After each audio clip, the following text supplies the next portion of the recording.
Rahul മാങ്കൂട്ടത്തിലിനെ suspend ചെയ്തത് മാതൃകാ നടപടിയാക്കി അവതരിപ്പിച്ച് പ്രതിപക്ഷ നേതാവ്. ഒരു രാഷ്ട്രീയ പാർട്ടി ഇത്ര കാർക്കശ്യത്തോടെ ഒരു നടപടിയെടുക്കുന്നത് ഇതാദ്യമായാണ്. രാഹുൽ MLA സ്ഥാനം രാജിവെക്കുമെന്ന് ആരും പറഞ്ഞിട്ടില്ലെന്നും സതീശൻ പറഞ്ഞു. APCC പ്രസിഡന്റ് നിങ്ങളോട് പറഞ്ഞല്ലോ, ഒരു കംപ്ലൈന്റ് ഞങ്ങളുടെ കയ്യിലില്ല, ഞങ്ങളുടെ കയ്യിലൊരു പരാതിയില്ല, ഒരു തെളിവുകളും ഞങ്ങൾക്ക് ആർക്കും തന്നിട്ടില്ല. എന്നിട്ടും 24 മണിക്കൂറിനകം യൂത്ത് കോൺഗ്രസ് പ്രസിഡന്റ് സ്ഥാനത്ത് നിന്ന് അദ്ദേഹം രാജിവെച്ചു. അതിനുശേഷം പാർട്ടി ഗൗരവതരമായി ആ കാര്യം പരിശോധിച്ചു, മുഴുവൻ നേതാക്കളുമായി ആശയവിനിമയം നടത്തി. എന്നിട്ട് ഞങ്ങൾ പാർട്ടിയിൽ നിന്നും പാർലമെന്ററി പാർട്ടിയിൽ നിന്നും അദ്ദേഹത്തെ സസ്പെൻഡ് ചെയ്ത് മാറ്റി നിർത്താൻ തീരുമാനിച്ചു. ഏതെങ്കിലും രാഷ്ട്രീയ പാർട്ടി ഇത്തരം തീരുമാനം കേരളത്തിൽ എടുത്തിട്ടുണ്ടോ?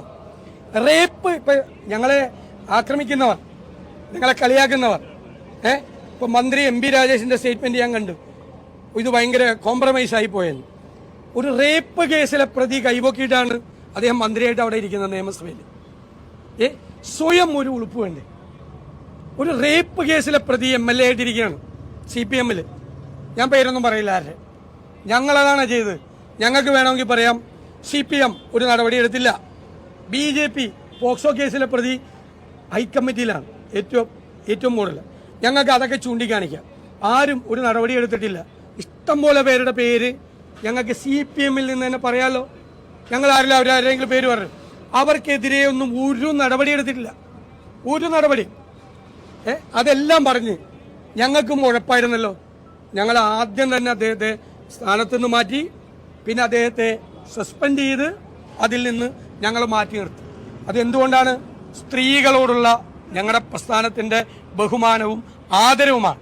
അവരുടെ ആത്മാഭിമാനത്തിന് മുറിവേറ്റെന്ന് ഞങ്ങൾക്ക് തോന്നിയപ്പോൾ ഞങ്ങളുടെ പാർട്ടി ചെയ്താണ്.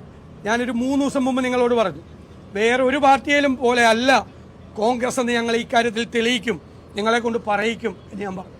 വേറെ ഒരു പാർട്ടിയെ പോലെയല്ല കോൺഗ്രസ് ഇക്കാര്യത്തിൽ തെളിവെടുത്തത്. ഞങ്ങൾക്ക് ഏറ്റവും പ്രധാനപ്പെട്ട ഒരാളെയാണ് ഞങ്ങൾ ഈ നടപടിയെടുത്തത്. ഞങ്ങൾക്ക് ഏറ്റവും അടുപ്പമുള്ള, ഏറ്റവും ബന്ധമുള്ള, പാർട്ടിയുടെ മുൻനിരയിൽ നിൽക്കുന്ന ഒരാളെ രക്ഷപ്പെടുത്താൻ ഞങ്ങൾ ഒരു ശ്രമവും ഞങ്ങൾ നടത്താതെ, ഒരു പരാതിയും ഇല്ലാതെ സ്ത്രീയുടെ അഭിമാനം കാത്തുരക്ഷിക്കാനാണ് കോൺഗ്രസ് ഈ തീരുമാനമെടുത്തത്. അത് കേരളത്തിന്റെ രാഷ്ട്രീയ ചരിത്രത്തിൽ അടയാളപ്പെടുത്തുക തന്നെ ചെയ്യും. ഒരു സംശയം വേണ്ട.